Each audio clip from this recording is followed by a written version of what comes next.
अरविंद केजरीवाल साहब, हमने सहराओं में हासिल किया आसानी से, तुम समंदर में भी रहकर न मिले पानी से। ये सियासत के दिले सबके हवाले न करो, ये सियासत के दिए सबके हवाले न करो, मुल्क जल जाता है एक शख्स की नादानी से। पिछले 10 साल में जिस तरह से दिल्ली को ठगने का काम किया गया है, पुराने स्टेटमेंट उठा के देखिए, झूठ बोलने के मामले में आम आदमी पार्टी वालों का कोई मुकाबला नहीं कर सकता।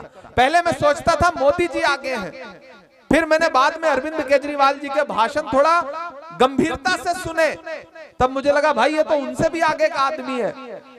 मतलब कमाल है। चाय और दारू वाली बात तो आपने देख ही ली है, लेकिन झूठ बोलने में, बहुरूपियेपन में, जे कॉलोनी वालों, ये चुनाव झूठे और सच्चों के बीच में है, ये चुनाव बहुरूपियों और अच्छों के बीच में है, ये चुनाव बुज़दिलों और बहादुरों के बीच में है। आपको तय करना है कि आप कहां खड़े हैं, किस तरफ खड़े हैं। फिर अरविंद केजरीवाल के झूठ के सामने आप ठगे जाएंगे या फिर आप सच्चाई के साथ खड़े होंगे। वो सपना जो शीला दीक्षित जी ने दिल्ली के लिए देखा था, वो सपना जो संविधान और लोकतंत्र बचाने की लड़ाई के लिए राहुल गांधी देखते हैं, आप उस लड़ाई के साथ खड़े होंगे या मोदी जी और उनके छोटे वाले भाई के साथ खड़े होंगे। आपको यह फैसला करना है। मैं अपनी माओ बहनों को पुकार के ये बात कहता हूं कि मेरे भाई, इस बड़ी लड़ाई में मैं राहुल गांधी जी का सिपाही बन के आपके बीच में अपना दामन फैलाने आया हूं और आपसे ये कह रहा हूं कि एक बहुत मुश्किल वक्त है। याद करो जब दिल्ली दंगों में जल रही थी, याद करो जब लोगों के घरों में धुआं था, जमुना पार हो या दूसरे इलाके हो, तब कोई अरविंद केजरीवाल अपने घर से बाहर निकला था? नहीं निकला था। उन आग की लपटों को बुझाने के लिए अगर कोई निकला तो सिर्फ राहुल गांधी निकले। याद करो वो दिन कि जब हाथरस में एक दलित बिटिया के साथ बलात्कार हुआ और रात के 2 बजे उसकी लाश को बिना परिवार की मर्जी के जला दिया गया, तो कोई अरविंद केजरीवाल निकला? नहीं निकला। कोई नरेंद्र मोदी जी निकले? नहीं निकले। कौन निकला? राहुल गांधी निकले, प्रियंका गांधी निकली, गए उस दलित बिटिया के परिवार से मिलने के लिए। याद करो जब मणिपुर में बहन बेटियों को बिना कपड़ों के परेड कराई जा रही थी, तो कोई अरविंद केजरीवाल कुछ बोला? नहीं बोले। कोई नरेंद्र मोदी जी कुछ बोले? नहीं बोले। कौन बोला? राहुल गांधी बोले। न सिर्फ बोले बल्कि उन बेटियों, उन बहनों के पास गए और उनको अपने सीने से लगा करके उन्हें ढांढस बंधाया। जे कॉलोनी वालों, वजीरपुर वालों, इससे ज्यादा सबूत और क्या चाहिए कि एक आदमी अच्छी राजनीति कर रहा है, वो इस बात की परवाह नहीं करता कि सियासी नफा नुकसान क्या होगा। वो आदमी 4000 किलोमीटर चला पैदल। क्या नारा लगाते हुए? नफरत छोड़ो, भारत जोड़ो। क्या नारा लगाते हुए? मुझे नफरत के बाजार में मोहब्बत की दुकान खोलनी है।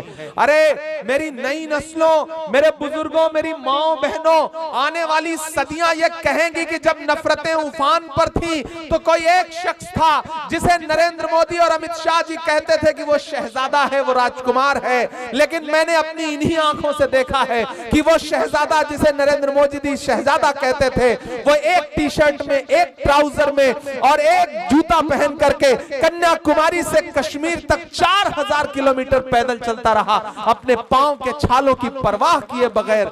अगर शहजादे ऐसे होते हैं तो हम ऐसे शहजादों को अपनी पलकों पर बिठाएंगे। कभी नरेंद्र मोदी जी निकले 4 किलोमीटर, कभी केजरीवाल जी चले 400 मीटर नफरत के खिलाफ? नहीं। हमारे बीच जिनका बेसब्री से इंतजार था, हिंदुस्तान के मशहूर शायर, राज्यसभा सांसद जनाब इमरान प्रतापगढ़ी, जो गरीब, मजदूर, किसान, कमजोरों की आवाज पार्लियामेंट में उठाने का काम करते हैं। मैं चाहूंगा इमरान भाई के लिए जोरदार तालियां बजाएं। इमरान प्रतापगढ़ी, इमरान प्रतापगढ़ी, देखो देखो कौन आया, देखो देखो कौन आया।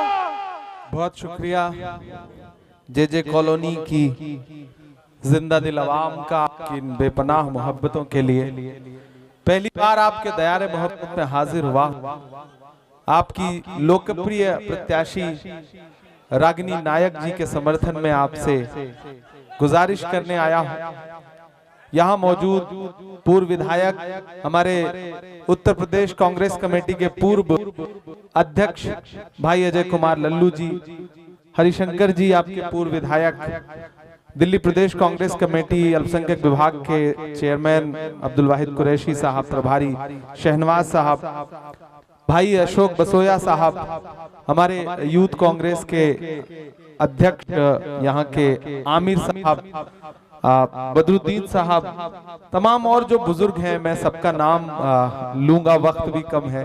तो मंच पे जो भी साथी मौजूद हैं, हमारे अल्पसंख्यक विभाग के अहमद खान साहब हैं, डॉक्टर जमाल साहब हैं, जीनल जी हैं, नताशा जी हैं, तमाम जाने पहचाने चेहरे हैं यहाँ पर। शमी मलवी साहब हैं, हमारे डिस्ट्रिक्ट चेयरमैन हैं यहाँ पर। कोई खुशबू न कोई फूल न कोई रौनक, कोई खुशबू न कोई फूल न कोई रौनक, उस पे कांटों की जहालत नहीं देखी जाती। हमने खोली थी इसी बाग में अपनी आंखें, हमसे इस बाग की हालत नहीं देखी जाती। जे कॉलोनी वालों, आने वाली जो 5 तारीख है वो न सिर्फ प्रत्याशियों के इम्तिहान का दिन है, बल्कि आपकी समझदारी की भी इम्तिहान का दिन है।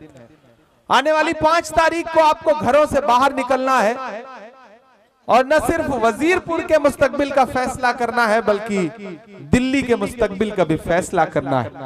मैं अभी जब स्टेज पे आया और यहाँ मंच पे बैठा तो रागिनी जी आप जब भाषण दे रही थी तो सामने एक बोर्ड लगा है अरविंद प्रॉपर्टीज। तो मुझे लगा जैसे मैं दिल्ली के पूर्व मुख्यमंत्री अरविंद केजरीवाल की किसी प्रॉपर्टी के सामने खड़ा होकर के भाषण दे रहा हूं। बिल्कुल जैसे ये प्रॉपर्टी बेचते हैं उसी तरह से उन्होंने भी दिल्ली को बेचने का ही काम किया है और कोई अच्छा काम नहीं किया।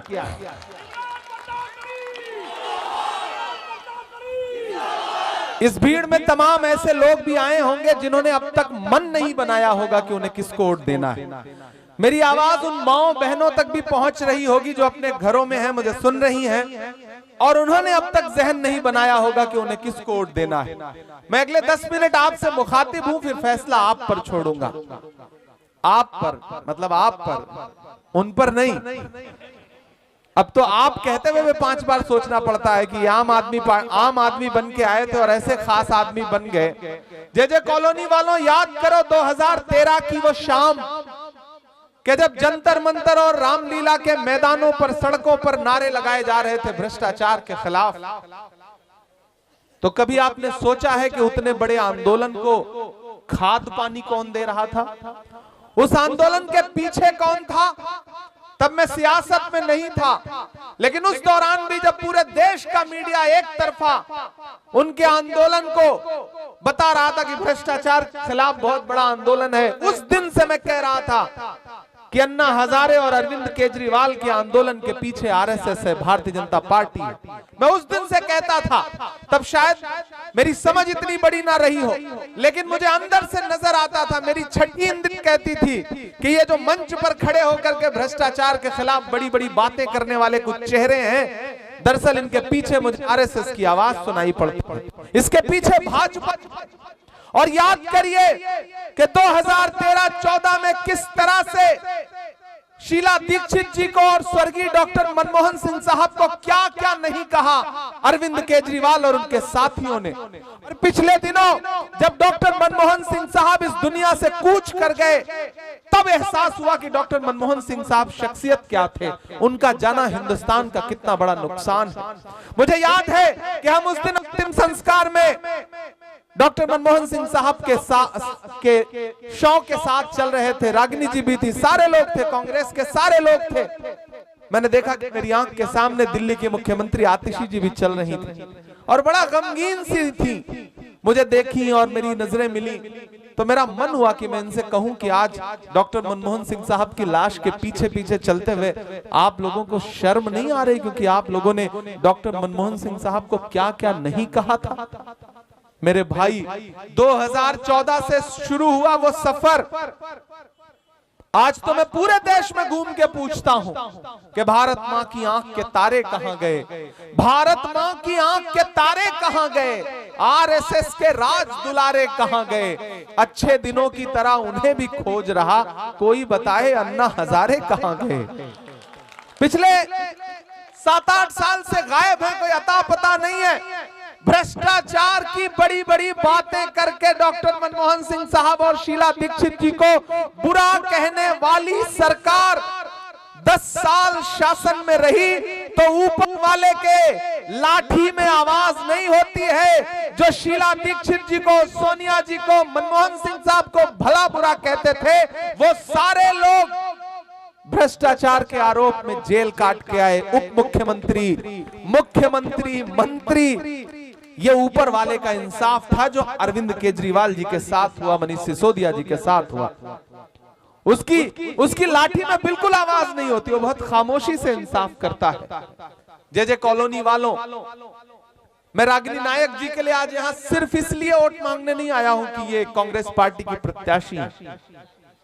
यहां मेरी नई नस्लें खड़ी हैं। मैंने कहा ना, अभी बहुत सारे साथी ऐसे होंगे जिन्होंने मन नहीं बनाया होगा। मैं उनसे मुखातिब होकर कह रहा हूं, मैं इस बहन के लिए सिर्फ इसलिए नहीं आया हूं कि ये कांग्रेस पार्टी की प्रत्याशी है। मैं पिछले 7-8 साल से जब इन टीवी चैनलों पे कोई भी डिबेट देखता हूं और मुझे लगता है कि देश में कुछ चेहरे ऐसे हैं जो इस देश की गंगा जमुनी तहजीब के लिए अलल ऐलान बिना डरे हुए लड़ रहे हैं, उस फहरिस्त में सबसे पहला नाम अगर मैं कोई रखूंगा तो वो बहन रागिनी नायक का है। मैं इसलिए रागिनी जी के लिए आपसे अपील करने आया हूं। मेरे भाई, सिर्फ इतने से काम नहीं चलता है कि बुरे को बुरा कह दो। हम जानते हैं कि आप बुरे को बुरा कहते हैं, लेकिन सिर्फ बुरे को बुरा कह देने से काम नहीं चलेगा। जो अच्छा है उसके साथ खड़ा भी होना पड़ेगा। हम बहुत सारी लड़ाइयां इसलिए भी हार जाते हैं कि हमारे हाथ में अब मोबाइल आ गया है, फेसबुक है, ट्विटर है, व्हाट्सएप है, यूट्यूब है। हम एक कमेंट कर देते हैं, पोस्ट कर देते हैं कि नरेंद्र मोदी ने बहुत गलत किया, अरविंद केजरीवाल ने ये बहुत गलत बोला। याद है कोरोना के दौरान किस तरह से दिल्ली की सरकार, अरविंद केजरीवाल की सरकार मरकज के लिए क्या क्या बोलती थी, क्या क्या स्टेटमेंट देती थी। याद है आप सारे लोगों को? भूलिएगा मत, भूलने वाली बात नहीं है। ये जो बहुरूपीय लोग हैं, ये अगर भेष बदल के आपके सामने आए हैं तो आपको भी याद दिलाना है कि नहीं, हमारी याददाश्त इतनी कमजोर नहीं है। शीला दीक्षित जी जैसी महिला, भद्र महिला, और 15 साल अगर पूरी दिल्ली का आप सही से सर्वे करेंगे ईमानदारी से, यहाँ तमाम बुजुर्ग ऐसे बैठे हैं जो जानते हैं कि जितने फ्लाईओवर शीला जी ने बनाए, जितने मेट्रो स्टेशन शीला जी ने बनाए, उसमें एक का भी इजाफा नहीं कर पाई है आम आदमी पार्टी की सरकार। जो शीला जी ने बनाया था उस पे कभी नाम पलट करके, कभी दूसरा नाम चिपका करके, कभी रंग रोगन लगा करके, कभी पुराने स्कूलों का नाम बदल करके रंग रोगन लगा करके इन्होंने बताया कि हमने बहुत विकास किया। नरेंद्र मोदी जी ने चाय बेची, फिर इन्होंने उनसे होड़ करने के चक्कर में फिर शराब बेचनी शुरू की। एक ने चाय बेची, एक ने शराब बेची। दरअसल इन्होंने आपके सपने बेचने का काम किया है, आपसे झूठ बोला है और ऐसा प्रत्याशी आपको दिया, ऐसा विधायक आपको दिया जो 10 साल से आपके विधायक हैं, मैंने सुना है। लेकिन मैं आ रहा था तो सड़कें ऐसी हैं कि इस पे चलिए तो पता ही नहीं चलता कि आप सफर कर रहे हैं कि आखिरी सफर कर रहे हैं। गड्ढों में सड़कें हैं या सड़कों में गड्ढा है, पता ही नहीं चलता। मेरे भाई, ऐसे में आपको एक फैसला तो करना पड़ेगा, एक स्टैंड तो लेना पड़ेगा। भाजपा हो, आम आदमी पार्टी हो, एक बड़ा भाई है, एक छोटा भाई है, और उन दोनों की लड़ाई जो है वो रागिनी नायक जी से है।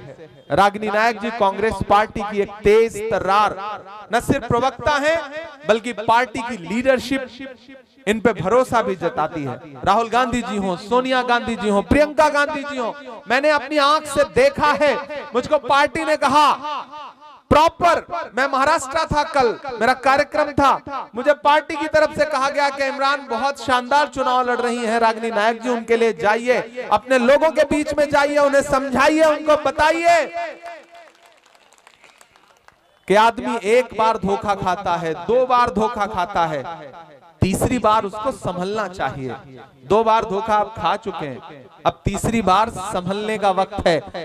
किसी फिल्म का एक डायलॉग था कि आग को पानी का डर बना रहना चाहिए। आपने झोली भर भर के आम आदमी पार्टी को वोट दिया तो आपकी अहमियत, आपके वोटों की अहमियत, आपकी खुददारी की अहमियत, आपके सम्मान की अहमियत सब रसातल में चली गई। इसलिए इस चुनाव में आम आदमी पार्टी को, भाजपा को यह एहसास दिलाइए कि जे कॉलोनी की जनता, वजीरपुर की जनता बहन रागिनी नायक के साथ खड़ी है और इस बार आप इनको विधायक बना करके असेंबली में भेजने जा रहे हैं। रागिनी बिना विधायक रहते हुए देश के टीवी चैनलों पे जिस मजबूती के साथ लड़ती हैं, जिस हिम्मत के साथ लड़ती हैं और बड़े बड़ों की बोलती बंद करा देती हैं, सोचिए अगर ये विधायक बन के असेंबली में खड़ी होंगी तो कितनी मजबूती के साथ आपकी लड़ाई लड़ेंगी। मैं वो दिन देख रहा हूं कि बहन रागिनी नायक असेंबली में होंगी दिल्ली की, तब इनकी आवाज को और मजबूती मिल चुकी होगी। हमने सहराओं में हासिल किए आसानी से, अरविंद केजरीवाल साहब, हमने सहराओं में हासिल किए आसानी से, तुम समंदर में भी रहकर न मिले पानी से।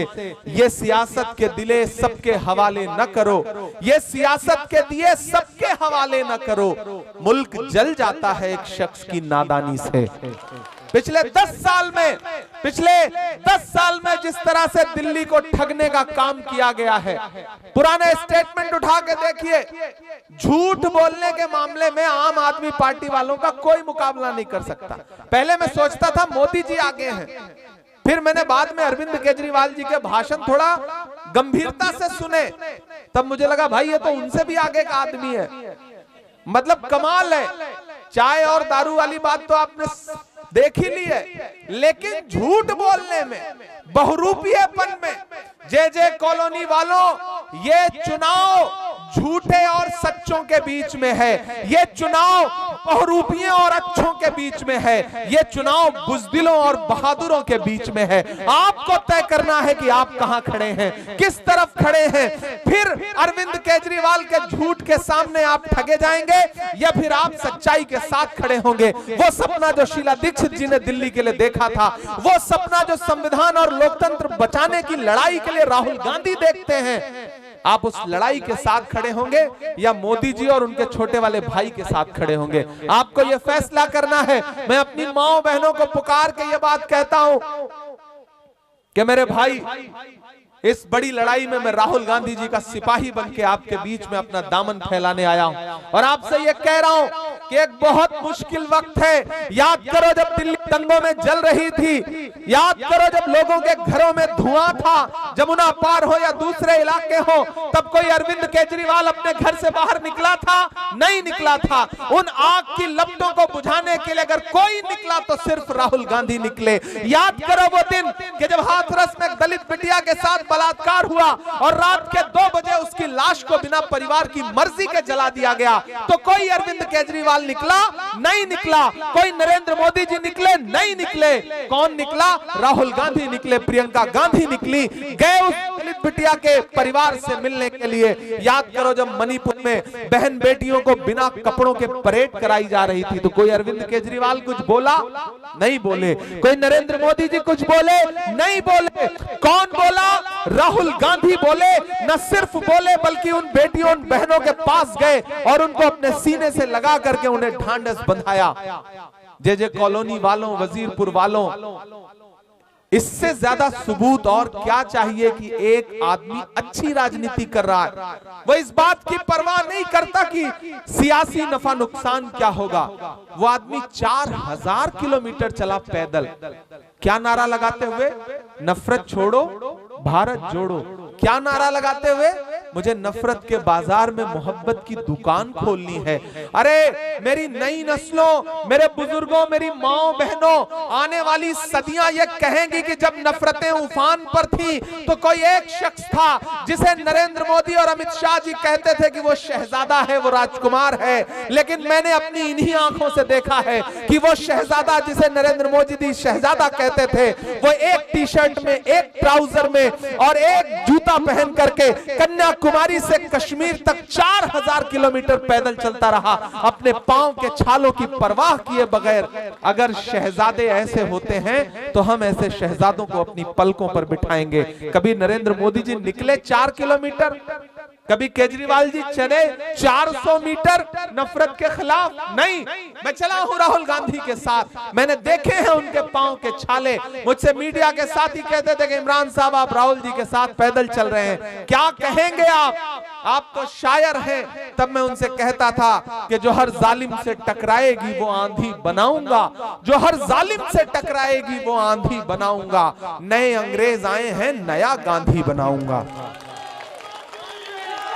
मैंने देखा है उस शख्स के पांव के छाले, आज उस पांव के छालों का कर्ज चुकाने का वक्त है। मैं तो दिल्ली की आवाम से कहना चाहता हूं और खास तौर से अपने समाज के लोगों से कहना चाहता हूं, अगर दिल्ली में जलते हुए घरों की आग बुझाने के लिए राहुल गांधी खड़ा है, अगर हाथरस में दलित बिटिया के लिए राहुल गांधी खड़ा है, अगर संभल में बिछी हुई लाशों पर सवाल पूछने के लिए राहुल गांधी खड़ा है, अगर मणिपुर की बेटियों के लिए राहुल गांधी खड़ा है, अगर कन्याकुमारी में राहुल गांधी खड़ा है, अगर कश्मीर में राहुल गांधी खड़ा है, अगर सब्जी मंडी के सब्जी बेचने वालों गरीबों के साथ राहुल गांधी खड़ा है, अगर यूपीएससी के स्टूडेंट्स के साथ राहुल गांधी खड़ा है, अगर किसानों के साथ धान लगाते हुए राहुल गांधी खड़ा है, अगर इतने सब मामलों में आपके लिए राहुल गांधी खड़ा है और वोट आप किसी बहुरूपिये को देंगे तो फिर आप अपने जमीर के साथ नाइंसाफी करेंगे।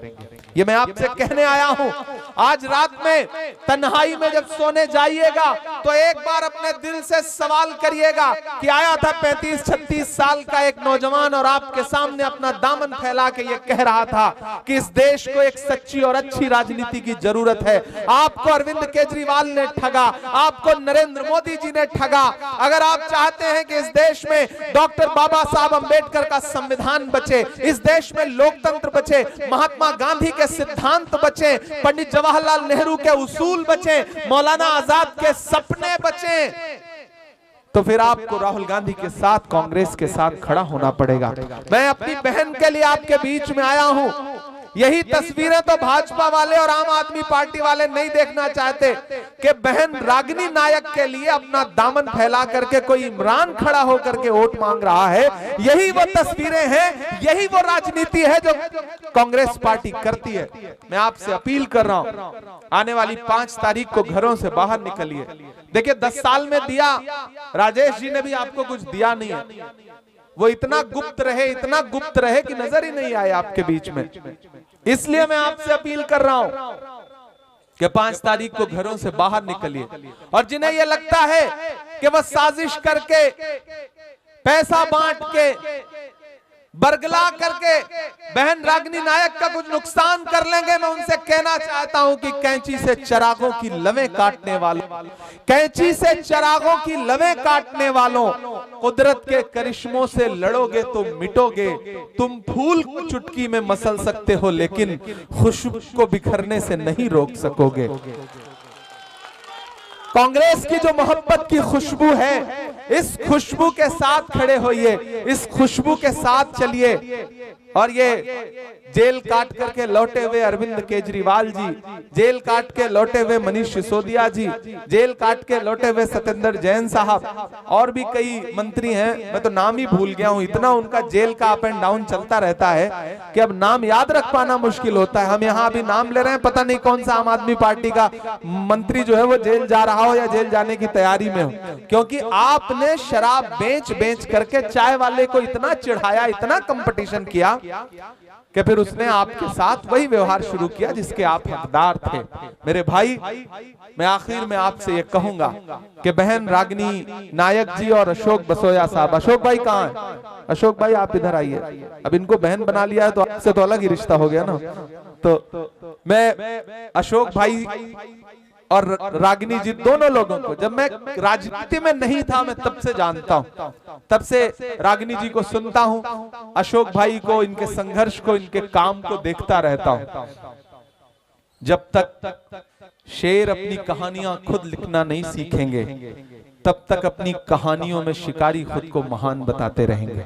जे कॉलोनी वालों, बड़ी संजीदा सी बात आपसे कह रहा हूं, और एक बात याद रखना, हम सब गुनहगार हैं, हम सब गुनहगार हैं इन बहुरूपियों को सत्ता तक पहुंचाने में। मैंने कहा ना, मैं तब राजनीति में नहीं था। इस देश के तमाम पत्रकार, तमाम बुद्धिजीवी, तमाम साहित्यकार उस समय सब लोकपाल लोकपाल लोकपाल चिल्ला रहे थे। अंजाम ये हुआ कि छोटा सा स्टेट तो इनके हाथ में गया और पूरा देश बड़े वाले नफरती कारोबारी के हाथ में चला गया। इन दोनों से निजात पाना है तो जब तक दिल्ली में आप कांग्रेस पार्टी को मजबूत नहीं करेंगे, तब तक देश में कांग्रेस पार्टी मजबूत नहीं होगी। इसलिए मैं आपसे अपील कर रहा हूं, मैं जानता हूं आप सारे लोग ये तो चाहते हैं कि यार राहुल गांधी को प्रधानमंत्री बनना चाहिए। अंदर से दिल में आपके ये आवाज रहती है कि नहीं रहती है? रहती है कि नहीं रहती है? तो ये बताओ, अगर दिल से चाहते हो कि राहुल गांधी प्रधानमंत्री बने, फिर जाकर के अगर झाड़ू पे बटन दबाओगे तो कैसे बनेगा? कैसे बनेगा? क्योंकि राहुल गांधी को मजबूती देना है तो कांग्रेस को दिल्ली में मजबूती देनी पड़ेगी। और आपसे इतना कह रहा हूं कि कभी इनके झांसे में मत आइए। ये मैंने कहा ना, अरविंद प्रॉपर्टी लिखी हुई है।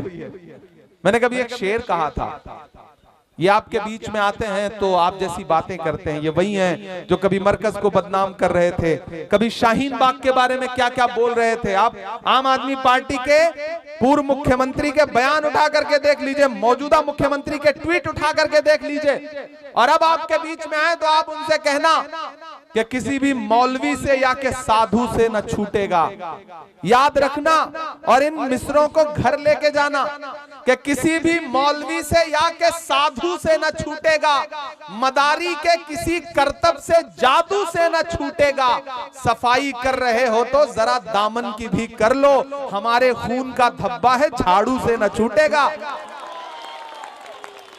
झाड़ू के तिनके बिखर रहे हैं, आप हाथ के पंजे पर बटन दबाइए और कस करके पंजे से झाड़ू पकड़ के कह दो भैया साइड में चलो।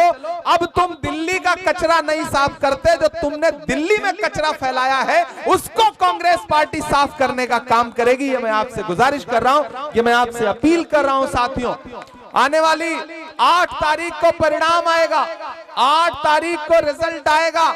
मैं जहां भी रहूंगा मेरी नजरें वजीरपुर विधानसभा में रहेंगी। आप 5 तारीख को घर से निकलेंगे और हाथ के पंजे का बटन दबाएंगे तो आप सिर्फ ये मत सोचना कि आपका वोट सिर्फ रागिनी नायक को जाएगा। नहीं, आपका वोट मोहब्बत के उस मसीहा को जाएगा जिसका नाम राहुल गांधी है। आपका वोट इस देश में महिलाओं की सबसे सशक्त आवाज बहन प्रियंका गांधी को जाएगा। आपका वोट डॉक्टर बाबा साहब अंबेडकर के सच्चे अनुयायी मल्लिकार्जुन खड़गे जी को जाएगा। आपका रागिनी नायक को दिया गया एक एक वोट इमरान प्रतापगढ़ी पे आपका एहसान होगा। ये आपसे अपील करने के लिए, आपसे गुजारिश करने के लिए आया हूं और आपसे वादा करता हूं कि 5 को हाँ शायर भी सुना देंगे। अभी तो भाषण दे रहे हैं, शायरी भी सुना देंगे, मना थोड़ी करेंगे। हमें पता है आपने पिछले 6 घंटे से बहुत भाषण सुना। देखिए हमारे पास कितने जुझारू लोग हैं। नहीं नहीं नहीं, मैं गिर नहीं रहा हूं, कोई नहीं। तो 5 घर से बाहर निकलिए, अपना एक एक वोट दे करके आइए, बहन रागिनी नायक को जिताइए। मुझे हुक्म हुआ है कि मैं कुछ शायरी सुना दूं।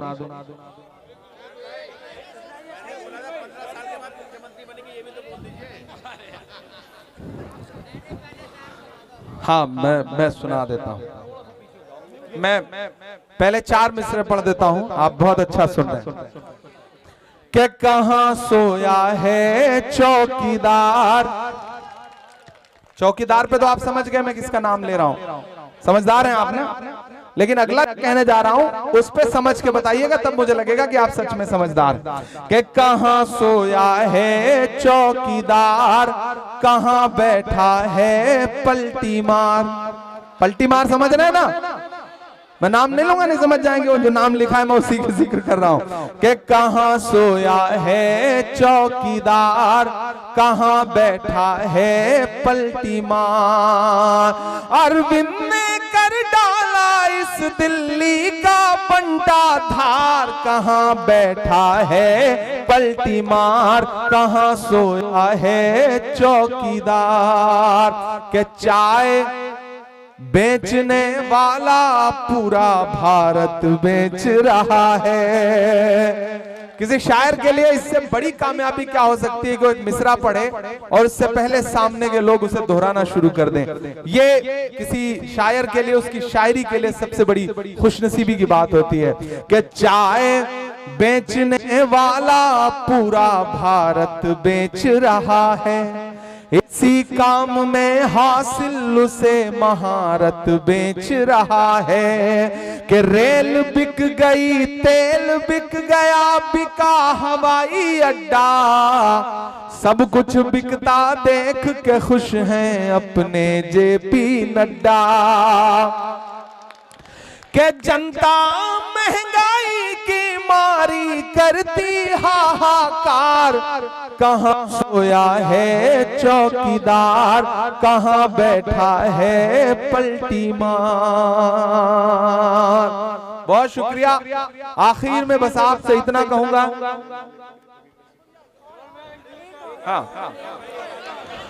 कि मत समझना डराने से डर जाएंगे।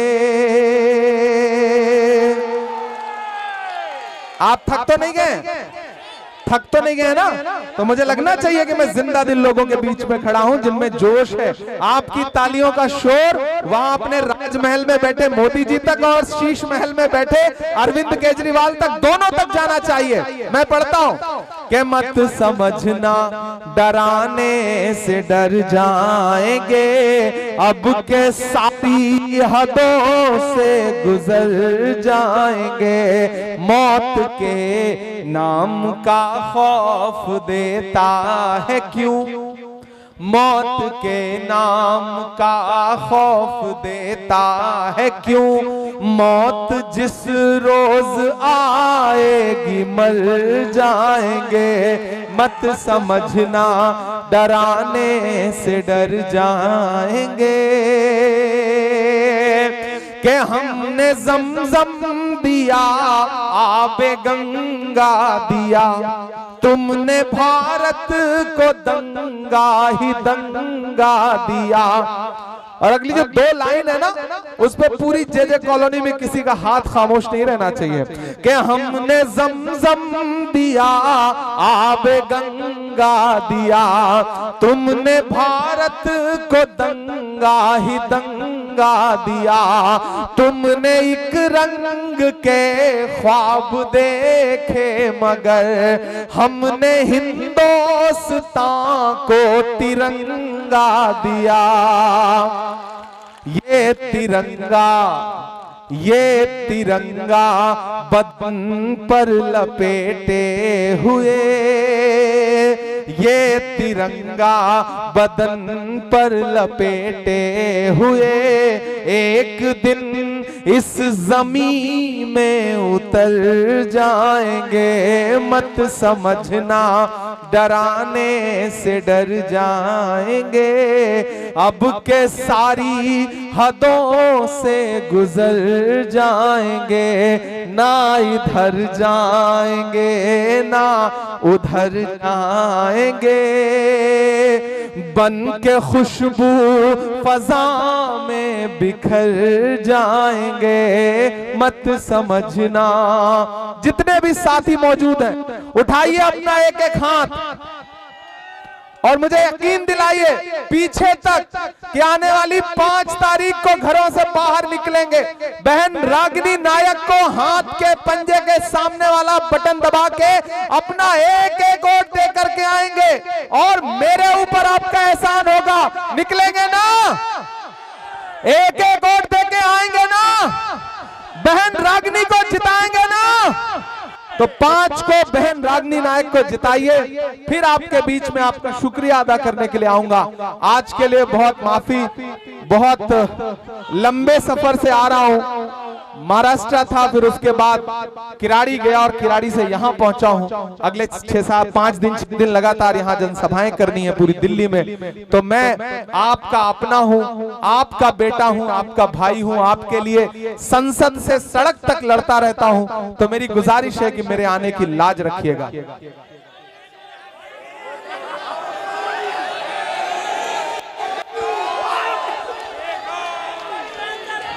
जख्म पर जख्म खा के निकले हैं, जख्म पर जख्म खा के निकले हैं, हाँ मगर मुस्कुरा के निकले हैं। सर झुकाने का हुक्म जब आया,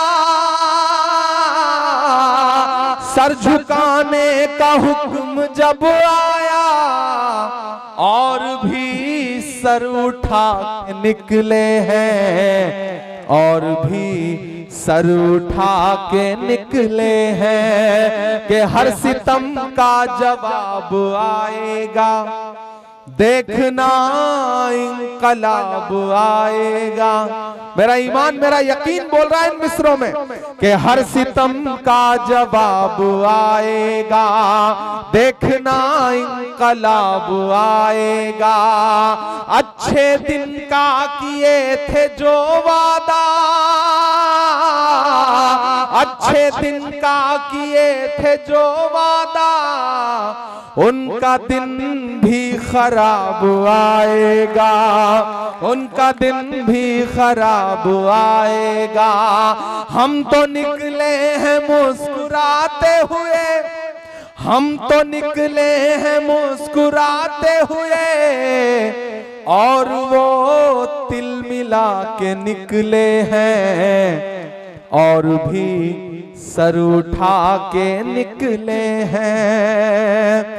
आप बहन रागिनी नायक को जिता करके असेंबली पहुंचाइए। मैं आपसे वादा करता हूं 8 तारीख के बाद फिर यहीं जीत के जश्न का एक मंच लगेगा।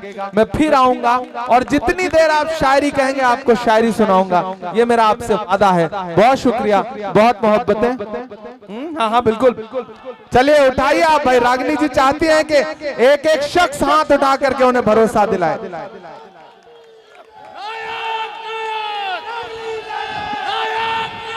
बहुत शुक्रिया, बहुत मोहब्बत है। Thank you.